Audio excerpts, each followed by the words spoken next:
दोस्तों, नतीजों वाला दिन बहुत करीब है। 2 चरण बाकी है, लेकिन राजस्थान में चुनाव कब का हो गया और काफी समय भी मिल गया ये समझने और कयास लगाने के लिए कि राजस्थान की जो राजनीति है उसका ऊंट किस करवट बैठेगा। विधानसभा चुनावों से वसुंधरा की जड़ें राजस्थान से धीरे धीरे काटी जा रही हैं। अब ऐसा कौन चाहता है ये हम तो नहीं कह सकते, लेकिन वसुंधरा को लगातार पार्टी से साइडलाइन किया जा रहा है, ये तय है। विधानसभा चुनाव के बाद भी कयास तो यही है कि वसुंधरा कोई तो बम फोड़ेंगी, कुछ तो करेंगी, लेकिन वसुंधरा के चुप्पी के पीछे कई बड़े राज हैं जो कोई समझ नहीं पा रहा, लेकिन जानना सब चाहते हैं। अब लोकसभा चुनाव अपने अंतिम दौर में पहुंच चुका है। राजस्थान में शुरुआती 2 चरणों में ही चुनाव संपन्न हो गए थे, लिहाजा अब सभी को इंतजार है 4 जून को आने वाले नतीजों का। लेकिन इस बीच चर्चा कई बड़े चेहरों के राजनीतिक भविष्य को लेकर होने लगी है।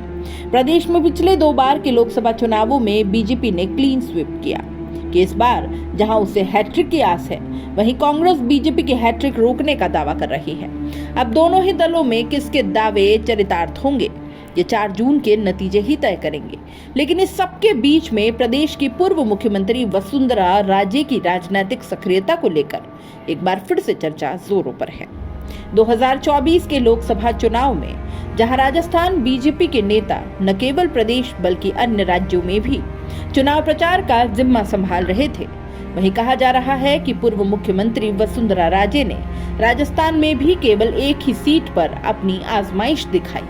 माना जा रहा है ऐसे पहली बार हुआ है कि पूर्व सीएम और बीजेपी की राष्ट्रीय उपाध्यक्ष वसुंधरा राजे किसी भी राज्य में चुनावी प्रचार के लिए नहीं गई। यहाँ तक कि राजस्थान की 25 लोकसभा सीटों में से उन्होंने सिर्फ झालावाड़ की सीट पर ही ध्यान केंद्रित रखा। इसके पीछे की वजह यह थी कि राजस्थान ने राज्य का किसी भी सीट पर कोई दौरा नहीं बनाया। वहीं प्रदेश के अन्य नेताओं को राजस्थान के बाहर कई सीटों पर प्रचार प्रसार के लिए भेजा जा रहा है। अगर इससे पहले के लोकसभा चुनावों का आकलन किया जाए तो राजे न केवल सक्रिय रहती थी बल्कि वह खुद चुनाव का जिम्मा अपने हाथों में रखती थी। ऐसा पहली बार नहीं है जब राज्य की राजनीतिक सक्रियता को लेकर सवाल खड़े किए जा रहे हैं। इससे पहले जब प्रदेश में कांग्रेस का शासन था, तब भी बीजेपी के किसी प्रदर्शन में उनकी भूमिका को लेकर चर्चाएं होती रही हैं। यहाँ तक कि उनकी पोस्टर में होने और न होने को लेकर भी सुर्खियां बनी।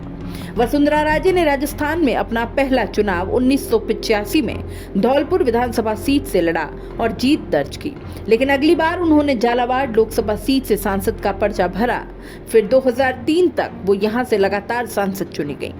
2003 के विधानसभा चुनाव में पहली बार राजे को प्रदेश में गहलोत सरकार के खिलाफ चेहरा बनाकर उतारा गया और केंद्र की अटल सरकार में मंत्री राजे ने अपने बाबू साहब यानी तत्कालीन उपराष्ट्रपति भैरव सिंह को निराश नहीं किया। 1998 में 156 सीटें जीतने वाली कांग्रेस को राजे ने 56 सीटों पर ही समेट दिया। 2003 के बाद 2013 में भी राजे का यह जलवा बरकरार रहा।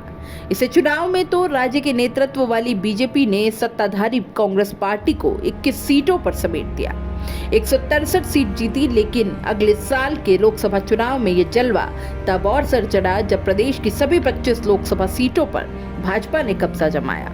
यह वक्त था जब केंद्र में कांग्रेस की सरकार थी और राजस्थान में उनके 20 सांसद थे, लेकिन राज्य की 2013 वाली आंधी 14 में से बरकरार रही।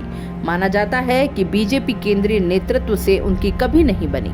फिर चाहे वह बीजेपी के अध्यक्ष रहे राजनाथ सिंह का दौर था, चाहे मौजूदा बीजेपी की नीति बीती विधानसभा चुनावों में भी राजे को मुख्यमंत्री पद का प्रबल दावेदार माना जा रहा था।